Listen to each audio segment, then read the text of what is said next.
សូមស្វាគមន៍ប្រិយមិត្តដែលតែងតែគាំទ្រ Channel Sharing News ជាទីគោរពថ្ងៃនេះខ្ញុំសូមលើកយករថក្រោះប្រយុទ្ធរបស់ប្រទេសជប៉ុនមកធ្វើការបង្ហាញជូនប្រិយមិត្តដែលនិយមតាមដានវិស័យយោធាឲ្យបានស្គាល់រថក្រោះប្រយុទ្ធប្រភេទ Type 16 Maneuver Combat Vehicle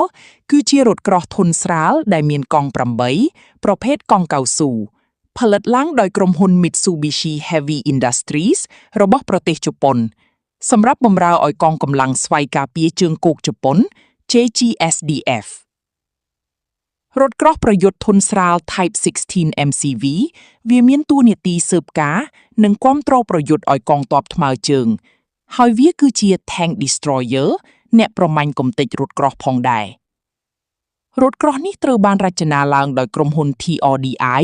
Technical Research and Development Institute រចនាឡើងក្នុងឆ្នាំ2007ហើយចាប់ផ្ដើមផលិតនៅក្នុងឆ្នាំ2015ផលិតបានចំនួន142គ្រឿងគិតត្រឹមឆ្នាំ2020រថក្រោះនេះវាមានតម្លៃ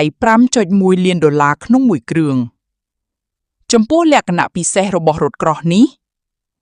វាមានទម្ងន់26តោនមានប្រវែង 8.45 ម៉ែត្រទទឹង 2.98 ម៉ែត្រកម្ពស់ 2.88 ម៉ែត្រ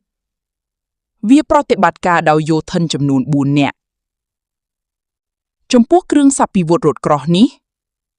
ត្រូវបានបំពាក់កាំភ្លើងធំទំហំ105មីលីម៉ែត្រប្រភេទ L52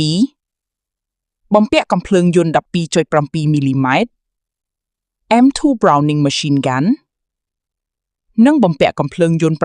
7.62 មីលីម៉ែត្រហើយវាបានបំពាក់ជាមួយប្រភេទ Type 96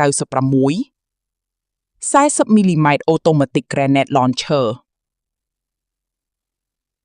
រថក្រោះនេះវាបានបំពាក់ម៉ាស៊ីនម៉ាស៊ូតកម្លាំង570សេសបំពាក់ម៉ាស៊ីន4ប្រភេទ Water Cooled Turbocharged រថពាសដែកនេះប្រើប្រាស់កម្លាំង 21.9 សេសក្នុង1តោនវាអាចប្រតិបត្តិការបានចម្ងាយ400គីឡូម៉ែត្ររត់ក្នុងល្បឿន100គីឡូម៉ែត្រក្នុង1ម៉ោងខ្ញុំសូមអរគុណចំពោះការទស្សនាវីដេអូនេះតាំងពីដើមដល់ចប់ជួបគ្នានៅវីដេអូក្រោយ